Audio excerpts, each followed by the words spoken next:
नमस्कार दोस्तों, स्वागत है आप सभी का आपके अपने YouTube चैनल अखंड ज्योति में। आइए हम हिंदी साहित्य पर आज चर्चा करते हैं और हिंदी साहित्य को विस्तृत रूप से जानते हैं। हिंदी साहित्य के इतिहास को यदि हम देखें तो 4 भागों में बांटा जा सकता है: आदिकाल, भक्तिकाल, रीतिकाल एवं आधुनिक काल।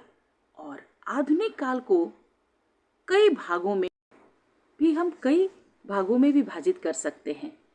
जैसे आधुनिक काल का विभाजन भारतेंदु युग, द्विवेदी युग, छायावादी युग, प्रगतिवाद, प्रयोगवाद, नई कविता एवं समकालीन कविता, ऐसे हम इसे 7 भागों में विभक्त कर सकते हैं।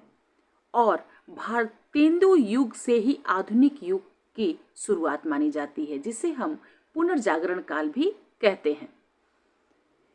इसे हम अगर समय सीमा में देखें तो भारतेंदु युग की समय सीमा 1850 ईस्वी से 1900 ईस्वी, द्विवेदी युग 1900 ईस्वी से 1920 ईस्वी, छायावाद 1920 से 1936, प्रगतिवाद 1936 से 1943 ईस्वी, प्रयोगवाद 1943 ईस्वी से 1952 ईस्वी, नई कविता 1952 ईस्वी से 1960 ईस्वी एवं साठोत्तरी कविता 1960 ईस्वी से आगे अब तक। अब आइए छायावाद के अर्थ को लेकर विद्वानों में जो विभिन्न मत है उसके विषय में हम जानते हैं।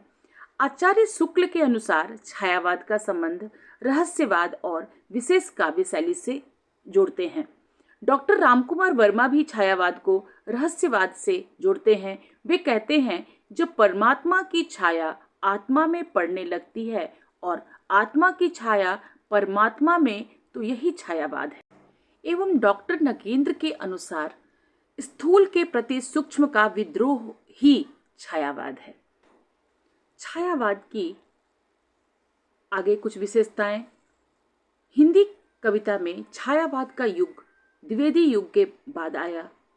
द्विवेदी युग की कविता नीरस, उपदेशात्मक और इतिवृत्तात्मक थी। छायावाद में इसके विद्रोह करते हुए कल्पना प्रधान भावोन्मेष युक्त कविता रची गई। मुकुटधर पांडे ने श्री शारदा पत्रिका में एक निबंध प्रकाशित किया, जिस निबंध में उन्होंने छायावाद शब्द का प्रयोग किया। छायावाद ने हिंदी में खड़ी बोली कविता को पूर्णतः प्रतिष्ठित कर दिया। इसके बाद ब्रज भाषा हिंदी काव्यधारा से बाहर हो गई। इसने हिंदी को नए शब्द, प्रतीक तथा प्रतिबिंब दिए। इसके प्रभाव से इस दौर की गद्य भाषा भी समृद्ध हुई। आधुनिक हिंदी काव्य में छायावाद को साहित्यिक खड़ी बोली का स्वर्ण युग कहा जाता है। यह युग साहित्य के क्षेत्र में एक क्रांति था, जिसमें कला पक्ष तथा भाव पक्ष दोनों दृष्टिकोण से उत्कर्ष का चरम दिखाई पड़ता है। सन 1920 से 1936 के काव्य को छायावाद कहा जाता है। आइए छायावादी काव्य की विशेषताएं देखें। व्यक्तिवाद की प्रधानता, मानवतावाद, प्रकृति का चित्रण, श्रृंगारिता, रहस्यवाद, स्वच्छंदतावाद, वेदना और निराशा, नारी प्रेम और सौंदर्य का चित्रण, स्वतंत्रता, देश प्रेम एवं राष्ट्रीय भावना, आदर्शवाद, प्रतीकात्मकता, चित्रात्मकता, भाषा एवं लाक्षणिक पदावली, मुक्त छंदों का प्रयोग आदि इस समय के काव्यों में, रचनाओं में हमें देखने को भरपूर मात्रा में प्राप्त होता है। छायावाद का काल 1920 से 36 और कहीं कहीं इसे 1918 से 1936 या 38 माना जाता है। तो छायावादी काल को लेकर थोड़ा मतभेद है, परंतु हम 1920 से 36 मान के चलते हैं। छायावाद के प्रमुख कवि, हालांकि इसके 4 स्तंभ जयशंकर प्रसाद, सूर्यकांत त्रिपाठी निराला, सुमित्रा नंदन पंत एवं महादेवी वर्मा जी को माना जाता है। और इस काल के कुछ अन्य कवि माखनलाल चतुर्वेदी, बालकृष्ण शर्मा नवीन, राम नरेश त्रिपाठी, डॉक्टर राम कुमार वर्मा, लक्ष्मी नारायण मिश्र आदि प्रमुख थे। सौंदर्य चित्रण। इस काल में सौंदर्य चित्रण जो इसकी विशेषताओं में से है। छायावादी कवि मूलतः प्रेम और सौंदर्य के कवि हैं, किंतु उनकी सौंदर्य भावना सूक्ष्म एवं उदात्त है। सौंदर्य चित्रण में उनकी वृत्ति बाह्य वर्णनों में उतनी नहीं रमी जितनी आंतरिक सौंदर्य के उद्घाटन में एवं दशाओं के वर्णन में रमी। कामायनी में प्रसाद जी ने श्रद्धा के सौंदर्य का वर्णन निम्न प्रकार किया है। नील परिधान बीच सुकुमार, खुल रहा मृदुल अध खुला अंग, खिल हो ज्यों बिजली का फूल, मेघ बन बीच गुलाबी रंग। प्रसाद जी की ये पंक्ति सौंदर्य का बखूबी निरूपण करती हैं। श्रृंगार। द्विवेदी युग कविता में श्रृंगार निरूपण बहुत कम हुआ है। जहाँ हुआ है वहाँ भी मर्यादित रूप में ही है। छायावाद में आकर कविता में पुनः श्रृंगार की प्रतिष्ठा हुई। इन कवियों ने श्रृंगार के संयोग एवं वियोग दोनों पक्षों के आकर्षक चित्र अंकित किए। पंत के काव्य में प्रेम और श्रृंगार भावना की बड़ी सहज अभिव्यक्ति हुई है।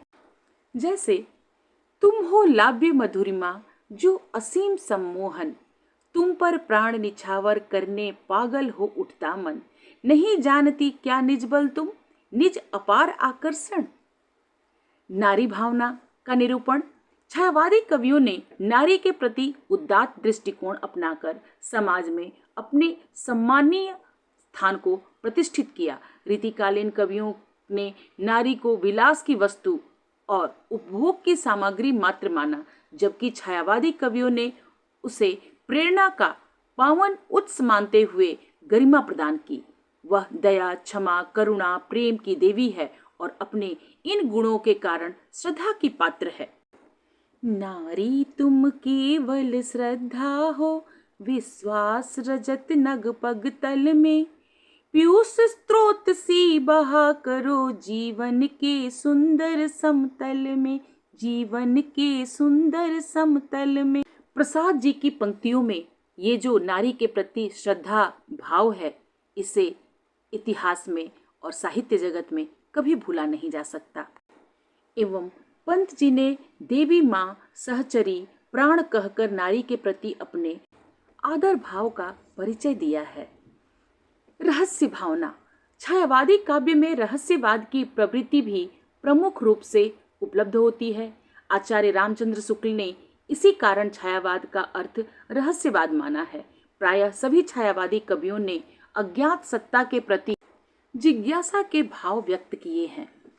पंत की मौन निमंत्रण कविता में इसकी अभिव्यक्ति बहुत सुंदर ढंग से हुई है। न जाने कौन आए द्युतिमान, जान मुझको अबोध अज्ञान, सुझाते हो तुम पथ अनजान, फूंक देते छिद्रों में गान, फूंक देते छिद्रों में गान। प्रकृति चित्रण भी छायावादी युग में बहुत ही खूब ढंग से किया गया है। छायावादी कविता प्रकृति के कुशल चितेरे हैं। इन कवियों ने प्रकृति पर मानवीय चेतना का आरोप करते हुए उसे हंसते रोते हुए भी दिखाया है। अचिरता देख जगत की आप, शून्य भरता समीर निश्वास, डालता पत्तों पर चुपचाप ओस के आंसू नीलाकाश। दुख और वेदना की विवृत्ति। छायावादी काव्य में दुख और वेदना भाव की अभिव्यक्ति हुई है। महादेवी तो वेदना की ही कवित्री हैं।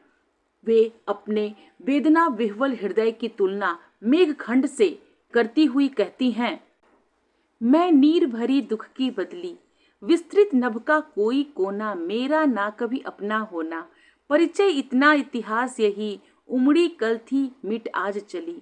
महादेवी वर्मा के गद्य पद्य में जो दुखवाद और करुणा के भाव दिखाई पड़ते हैं, वे बौद्ध दर्शन के प्रभाव स्वरूप माने जा सकते हैं। ये है वेदना वृत्ति। राष्ट्र प्रेम की अभिव्यक्ति। छायावादी काव्य में राष्ट्रीयता के स्वर भी मुखरित हुए हैं। प्रसाद जी ने अपने नाटकों में जो गीत योजना की है, उसमें राष्ट्रीय भावना की सुंदर अभिव्यक्ति हुई है। उन्होंने भारत के अतीत गौरव के चित्र अंकित करते हुए देश की महिमा का बखान किया है।